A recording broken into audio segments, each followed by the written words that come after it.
नमस्कार दोस्तों, मैं आज आपके लिए लेके आई हूँ आरबीएससी 10th क्लास के जो पाठ के अंतर्गत या पाठ के जो अंत में होते हैं अभ्यास प्रश्न वो। मैं इससे पहले भी एक वीडियो अपलोड कर चुकी हूँ। आज मैं आपको पाठ 9 और 10 के जो मोस्ट क्वेश्चन हैं वो बताऊँगी। तो देखिए और इन्हें सॉल्व करने की कोशिश कीजिए। तो देखिए, पहला प्रश्न है, भारतीय कृषि को ऋतुओं के आधार पर कितने रूपों में विभाजित किया गया है? यह किया है जो भारतीय कृषि है उसको कितने रूपों में विभाजित किया गया है, आपको ये बताना है। तो कितने रूपों में किया गया, पहले तो ये है कितने रूपों में, 3 रूपों में। अब कौन कौन से, सभी को पता होगा, खरीफ, खरीफ की फसल, रबी और जायद, ये 3 रूप हैं। अब खरीफ जो है वो कब बोई जाती है? जून जुलाई में। कब बोई जाती है? जून जुलाई में। और काटी कब जाएगी? अक्टूबर नवंबर में। कब काटी जाएगी? अक्टूबर नवंबर में। अब खरीफ की फसल में क्या क्या आता है? जैसे चावल है, मक्का है, बाजरा, मूंगफली है, गन्ना है, सोयाबीन है, ये सब क्या है? खरीफ की फसल है। सेकंड देखिए, रबी की फसल। रबी की फसल जो है अक्टूबर नवंबर में बोई जाती है। कब बोई जाती है? अक्टूबर नवंबर में। और काटी कब जाती है? मार्च अप्रैल में। ओके। अब जो रबी की फसल है उसमें क्या क्या आएगा? गेहूँ आएगा, चना आएगा, जो तिलहन फसलें होती है वो आएगा, धनिया, अफीम, इसबगोल, ये सभी रबी की फसलें हैं। और आपको पता है जो 3rd नंबर है जायद की फसलों में क्या आता है? कब बोई जाती है? पहले तो ये याद होना चाहिए। ये फरवरी अप्रैल में बोई जाती है। कब?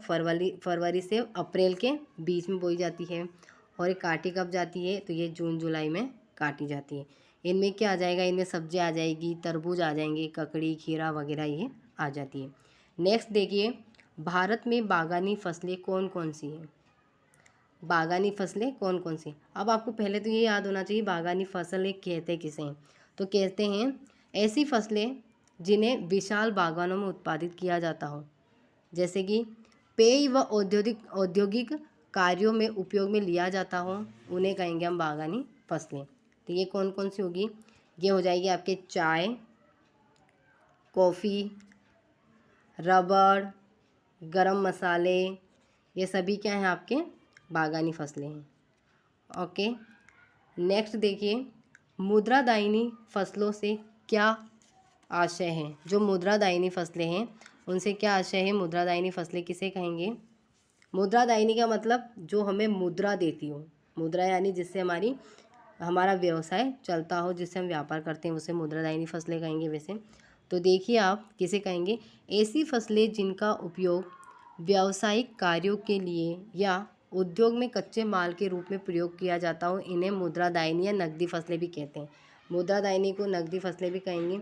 आपको शॉर्ट में यह याद रखना है कि मुद्रादायिनी वे फसलें जिनसे हम व्यापार करते हैं वो मुद्रादायिनी कहलाएगी। ओके। नंबर 4, भारत में चावल की कितनी फसलें ली जाती हैं? भारत में चावल की कितनी फसलें ली जाती है?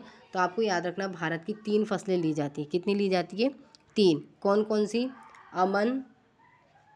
अमन ली जाती है। जो कब ली जाती है? शीतकालीन वर्षा में, सॉरी, जो शीतकालीन मौसम है या मानसून है उसमें ली जाएगी। नंबर 2 पे है आउस, आउस कह दो, आउस, या फिर औस भी कह सकते हैं। ये कौन सी होगी? ये शरतकालीन होगी। कौन सी होगी? शरतकालीन। और 3rd नंबर की होती है बोरो। कौन सी होती है? बोरो। तो ये कौन सी हो जाएगी? ग्रीष्मकालीन। कौन सी हो जाएगी? ग्रीष्मकालीन। तो कितनी फसलें लेते हैं? 3, अमन, ओस, बोरो। ओके। अगला प्रश्न देखिए, राजस्थान में शुष्क कृषि किन जिलों में की जाती है? जो शुष्क कृषि है, जो शुष्क प्रदेश में होगी, है ना, तो वो कहाँ कहाँ की जाती है? तो आपको याद होना चाहिए कहाँ कहाँ की जाएगी।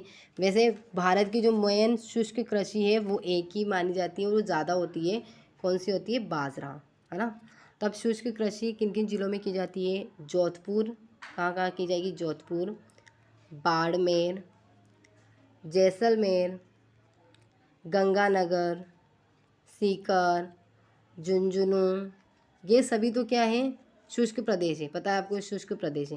लेकिन साथ ही याद रखना इनमें जयपुर और अलवर भी आ जाता है, जयपुर और अलवर। ओके, तो यहाँ पर क्या होती है, शुष्क कृषि की जाती है। अगला देखिए नंबर 6, सिंचित कृषि से क्या तात्पर्य है। सिंचित कृषि किसे कहेंगे, तो सिंचित कृषि किसे कहेंगे, जहाँ जहाँ मतलब कि आपको पता है सिंचित कृषि जो कि सिंचाई पर आधारित हो, सिंचाई के बिना जो फसल नहीं हो पाती उसे सिंचित कृषि कहेंगे। जैसे कि गेहूँ, चावल, गन्ना, ये याद रखना। सिंचित कृषि कौन सी होगी, एक तो रबी की फसल है ना, रबी की फसल भी सिंचित है यानी सिंचाई से होती है, और एक जायद फसल, दोनों ही सिंचाई से होती है। अगला देखिए क्वेश्चन नंबर 7, भारत में सर्वाधिक कपास का उत्पादन किन राज्यों में होता है। सर्वाधिक कपास का उत्पादन किन राज्यों में होता है, तो आपको प्रमुख 3 राज्य याद रखने हैं, 1, 2 और 3। तो नंबर 1 पे है गुजरात, कौन सा, गुजरात। नंबर 2 पर है महाराष्ट्र, कौन सा है, महाराष्ट्र। और नंबर 3 पे है आंध्र प्रदेश। ओके, तो भारत में कपास के जो प्रमुख राज्य है गुजरात, महाराष्ट्र, आंध्र प्रदेश, इसका आंसर होगा। अगला देखिए नरमा से आप क्या समझते हैं। नरमा से क्या है, ये जो है लंबे व महीन रेशे वाली कपास होती है। नरमा किसे कहेंगे, लंबे व महीन रेशे वाली कपास, जो जिसे हम अमेरिकन कपास भी कह सकते हैं, है ना। अमेरिकन कपास जो हमारे भारत में कुल उत्पादन का 50% होता है। कितना होता है, 50% होता है। कितना होगा, 50% होगा। और इसको नरमा कहाँ कहते हैं, इसको नरमा हम कहाँ कहेंगे, पंजाब, हरियाणा और राजस्थान। तो आपको ये याद रखना, अगर वो पूछता है कि नरमा क्या है, तो नरमा जो है एक लंबे महीन रेशे वाली कपास है, जिसे हम अमेरिकन कपास भी कहते हैं। और इसे नरमा कहाँ कहते हैं, तो पंजाब, हरियाणा, राजस्थान में इसको नरमा कहते हैं। अगर आ जाता है कि अमेरिकन जो कपास है उसको राजस्थान, पंजाब, हरियाणा में क्या कहेंगे, तो उसे कहेंगे हम नरमा। अब अगला चैप्टर देखिए, उसका क्वेश्चन नंबर 1, भारतीय खनिजों को किन रूपों में वर्गीकृत किया गया है। जो भारतीय खनिज हैं उनको किन रूपों में वर्गीकृत किया गया है, तो उनको 2 रूपों में वर्गीकृत किया गया है। कितने रूपों में, 2 रूपों में। कौन कौन सा, नंबर 1 जैविक, कौन सा हो जाएगा, नंबर 1 जैविक, और नंबर 2 अजैविक, है ना, जैविक और अजैविक। अब जैविक में कौन से खनिज आ जाएंगे, तो आप ये देखिए जो जैविक है उनमें आ जाएगा कोयला, प्राकृतिक तेल, ये आदि किस में आएंगे, जैविक में आएंगे। कौन कौन से, कोयला और प्राकृतिक तेल, ये किस में आ जाएंगे, जैविक में आ जाएंगे। अब अजैविक जो बाकी बचे हैं जैसे लोहा, मैग्नीज, अभ्रक, तांबा, चांदी, ये सभी किस में आ जाएंगे, अजैविक में आ जाएंगे। अगला प्रश्न देखिए, भारत में ईंधन खनिज कौन कौन से हैं, जिनसे हमें ईंधन प्राप्त होता, वो खनिज कौन कौन से हैं, तो वो हो जाएंगे, आपको पता है कौन कौन से हैं, कोयला, है ना, कोयला के ईंधन खनिज है, पेट्रोलियम ईंधन खनिज है, और एक और आता है प्राकृतिक गैस, है ना, ये भी ईंधन खनिज है, प्राकृतिक गैस। अगला देखिए, भारत में क्वेश्चन नंबर 8, खनिज से क्या आशय, खनिज किसे कहते हैं। आपको पता है खनिज किसे कहेंगे, जो वस्तुएं या कह सकते हैं जो धातुएं वगैरह हैं जो खोद कर निकाली जाती है, खनन क्रिया द्वारा निकाली जाती है, उन्हें खनिज कहते हैं।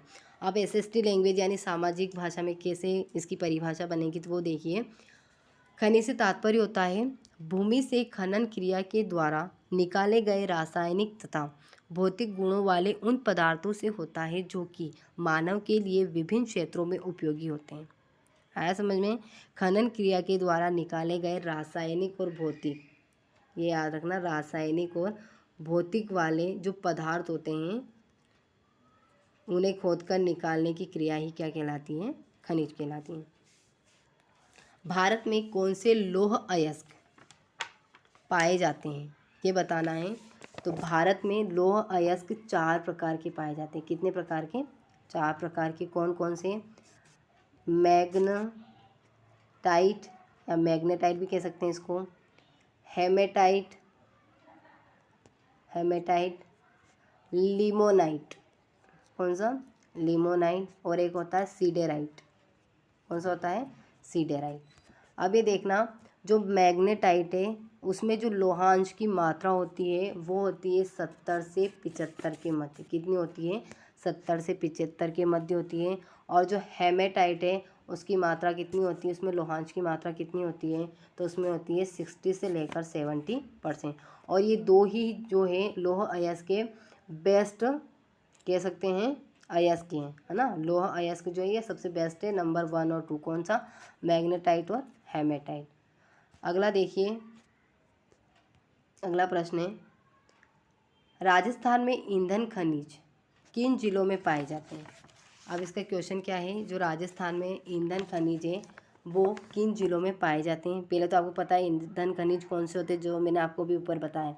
एक होता है कोयला, मैं शॉर्ट में लिख देती हूँ, एक होता है पेट्रोलियम और एक होता है प्राकृतिक गैस। ओके, अब इसने पूछा कहाँ कहाँ ये सॉरी किन जिलों में पाए जाते हैं। तो कोयला देखिए किन जिलों में पाए जाते हैं। कोयला पाया जाता है एक तो बीकानेर में, बाड़मेर में और नागौर में। बीकानेर, बाड़मेर और नागौर में। पेट्रोल पाया जाता है बाड़मेर और गंगानगर में। कहाँ पर? बाड़मेर और गंगानगर में। और प्राकृतिक गैस जो है वो है जैसलमेर और बीकानेर में। कहाँ पर? जैसलमेर और बीकानेर। अब आपको ये देखना है, अब इनमें भी जो मोस्ट है वो याद रखना है। कोयला जो प्रमुख जिला है वो है बीकानेर में, यानी बीकानेर इसका प्रमुख जिला है कोयले का। पेट्रोलियम का प्रमुख जिला है बाड़मेर, कौन सा हो जाएगा? बाड़मेर। और लास्ट प्राकृतिक गैस का जो प्रमुख जिला है वो है जैसलमेर। ये आपको प्रमुख ही याद रख लो, बहुत अच्छा होगा। अगला देखिए, भारत में अभ्रक के अयस्क कौन से पाए जाते हैं? यानी भारत में अभ्रक के अयस्क पूछा है इसने, तो कौन से पाए जाते हैं? तो आपको आंसर बताना है। अभ्रक के 2 अयस्क पाए जाते हैं, 2 अयस्क पाए जाते हैं और उनके अलग अलग नाम हैं। कौन सा है? एक पाया जाता है मस्कोवाइट।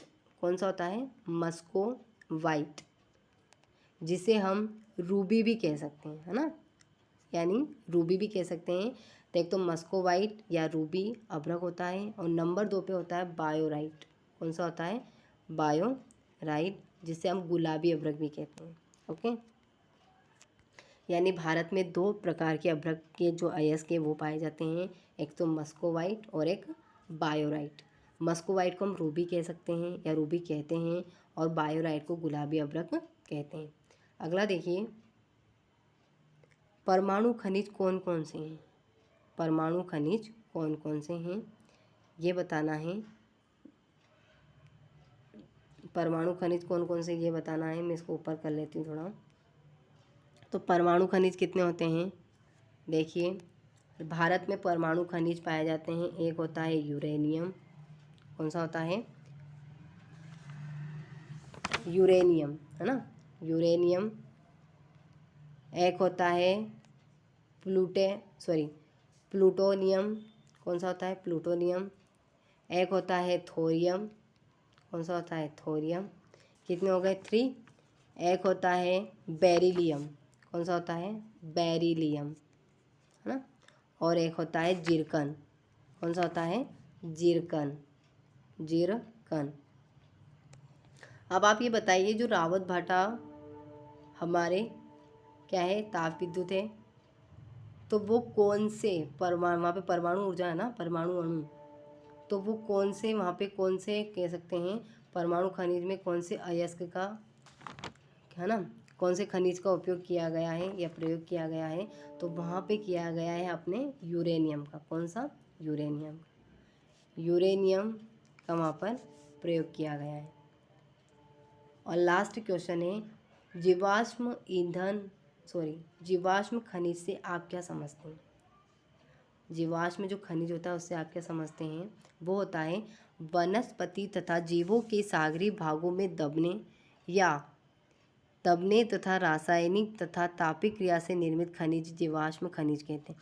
कह सकते हैं कि बहुत समय पहले जो जीव जंतु वनस्पति वगैरह जो ज़मीन में पृथ्वी में दब गए थे, अब उनसे क्या हो गया, खनिजों का निर्माण हो चुका है और अब उनको खनन क्रिया के द्वारा निकाला जा रहा है।